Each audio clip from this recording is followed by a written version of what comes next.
Stigler line 3, purple, Shuby and Randall on the play. Watch the middle of the track. It should be abandoned. Stigler and Shuby. Shuby with a flag lead. There it is, we hit the top of the third. Down the home stretch. Come on, Michael. Lead on Shuby. Come on, Michael. Atta boy. Michael Stigler with a 3-flag lead. Coming through. Wow.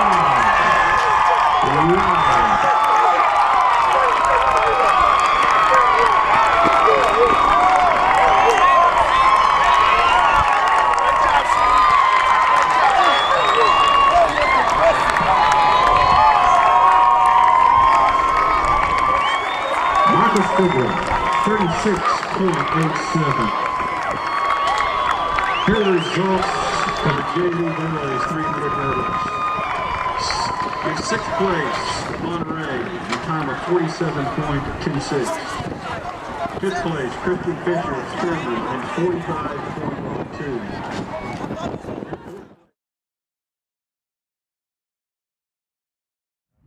Yeah, so in 2017, coming off of 2016, having a hamstring injury, I was ready to come back and fight for what I wanted, knowing that the following year was a world championship year.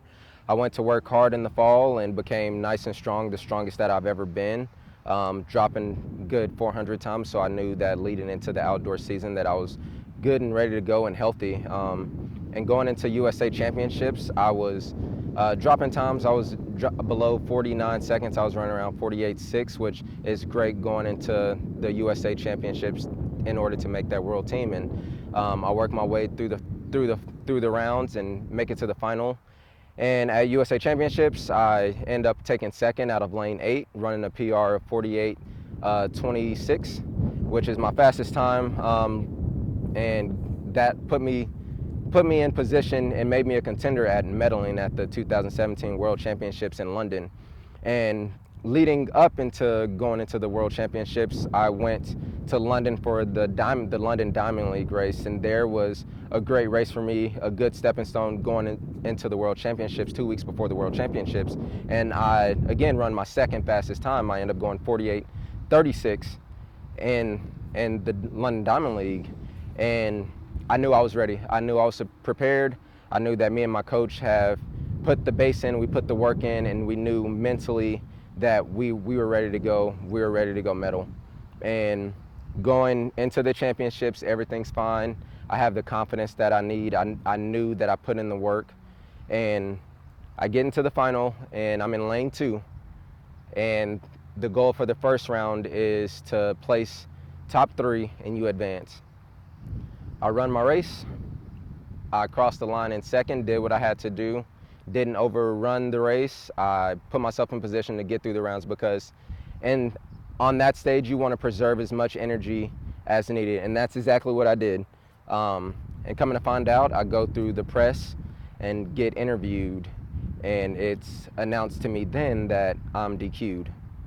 And I'm in shock. I'm just like, well, sorry, you must have me mistaken for someone else because I advanced, I didn't fall, I took second in my heat, I did my job. And coming to find out, my name starts on the top of the list when the results show. It flips, my name's on the bottom. And instantly, I try to stay calm simply because our USA reps are good at protesting. They do a good job of going back, looking at footage, and trying to fight for me to get through the rounds. And coming to find out, on hurdle 7, they come back to me and show me about 3 inches and tell me that my trail leg clipped the hurdle by 3 inches. And when I was told that, I was hurt. I was hurt because 2016 I was injured, and I fought back and came back and made the USA team. And the USA team is the hardest team to make. And the 400 hurdles that year and every single year, it's tough because everybody who makes a USA final can make a world or Olympic team and have the potential to medal. And for that to be pulled away from me by somebody coming to me with 3 inches, it's heartbreaking, it's devastating. It'll take you down a few notches. And you know, as an athlete, you know you lose some, you win some.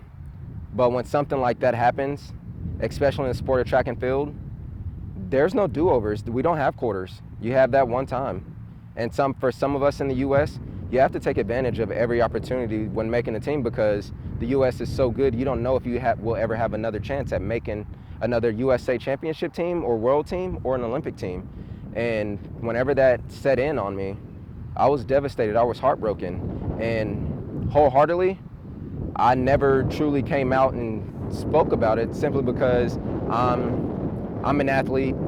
I'm a strong person, want to lead by example, keep my head up, and go back and work hard. While that is true, deep down inside as an athlete, I was hurt. The following year in 2018, and in training, I wasn't running freely. I was wrapped up in 3 inches. Thinking about that 3 inches of how my goals and my dreams of making a medal were gone by 3 inches. So when preparing for practices and going into races when the season started, I would run timid, passive, not aggressively, mashing on the gas, thinking way too much, simply because of 3 inches. I would run thinking about, I can't get DQ'd, scoot over, rather than being able to run freely.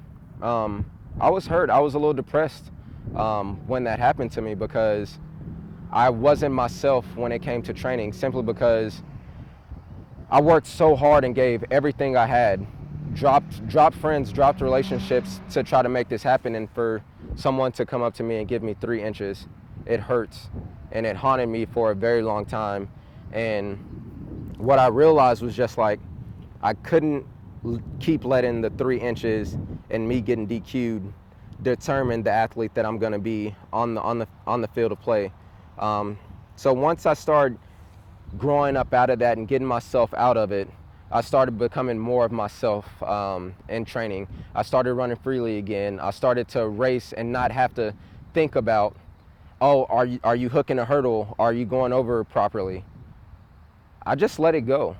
And I just started running. That's when I started running freely again. I started to become Michael Stigler again. I started becoming Stigs again, because back then, whenever that happened, part of 2018, I lost myself, completely lost myself, simply because of being DQ'd in 2017. And it's hard. People can work so hard for something and have it taken away by just 3 inches, or lose a game by an inch. It hurts deep. And yes, I feel like I responded positively as a role model by keeping my head up and working hard. But for me personally, I was down on myself for a while, and it took me a while to overcome that adversity, and knowing that it's okay to let 3 inches go, that there is still a future. I am still young, that I still have hope, that I am still athletic, and I'm still a contender to make an Olympic Games, and that's what I plan to do. It's no hope.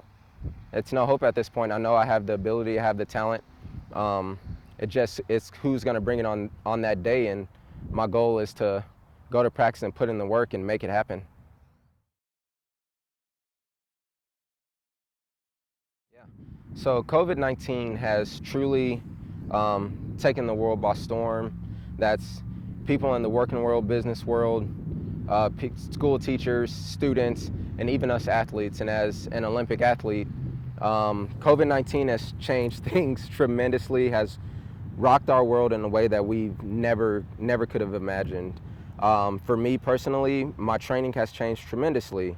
Not having access to a track, not having access to a weight room, and ultimately not having the ability to go compete in competition. And for an Olympic athlete, when you talk about your living, you live off of prize money. You need prize money to live, and having that taken away it's hurting. It's hard. But you know, it's not the end of the world.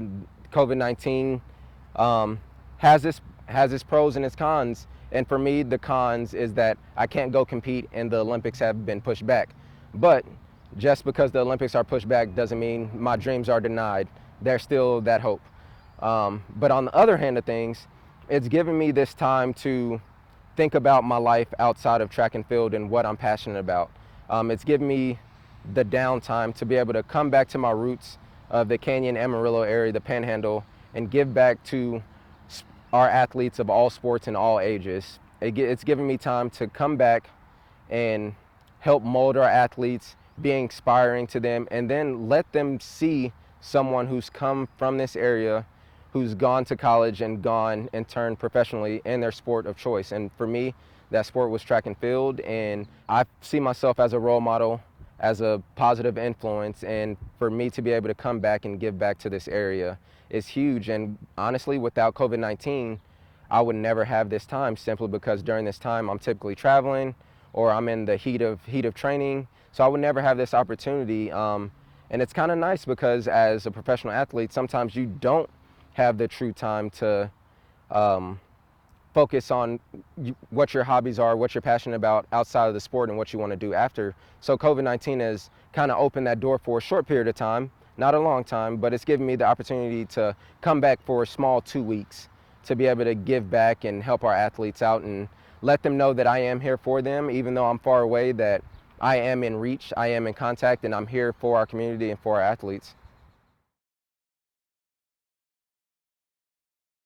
So Brashawn Jackson was a great role model to me from day one. The first time I met him, he gave me his number, and any questions I've ever had, he's been open to me from a young kid to the athlete and person that I am today. And he transformed that and translated that into me and who I am as a person, and helped shape me and show me what it truly means to be a professional athlete of whatever sport that is. Yes, your job is to go out and perform. One, for whoever your sponsor is or whoever you play for. But two, it's you playing and running for you. But ultimately, it's inspiring the next generation and giving them a positive outlook on life, giving them a positive resource, and help molding them into being the great young woman, the great young man that they can become. And my job is to simply be an inspirational role model for them and help guide them in the right direction and make sure they're going in the right direction and not in the wrong direction in life.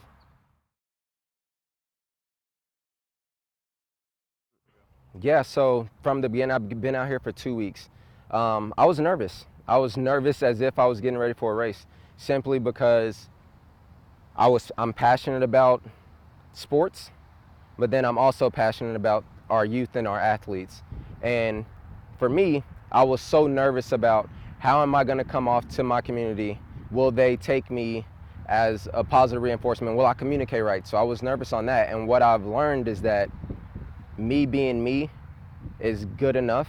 And what I've learned about our athletes and the kids in our area is that they're great kids, come from great families, come from all different types of backgrounds, and wholeheartedly great people to be around. And what that has shown me is that, yeah, I do want to come back to this area and want to be able to be here full time for our athletes and be here for our parents to help their kids develop and whatever their kids' athletic dreams are, regardless if that's just making a team, if that's making a varsity team, if their goals are to go to school, regardless if that's D1 all the way down to NAIA, or if their goals are to get some of their school paid for, or for some of our kids who depend on receiving some type of scholarship, I want to be able to hand my knowledge down to them and be an additional resource to them to help them make their dreams come true. Again, regardless if that's just making a team or if they have the huge goals of going to college and getting some school paid for. Obviously,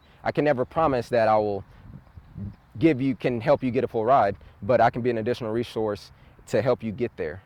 And that's my goal, and that's what I learned about coming from this area. It truly showed me that, yes, this is something that I want to do, and yes, my area is worth my time, because this area has given me so much of their time. They've given me so much support, and my job as a man is to be able to come back here and give to our athletes and show them the same support that their parents and that they show me.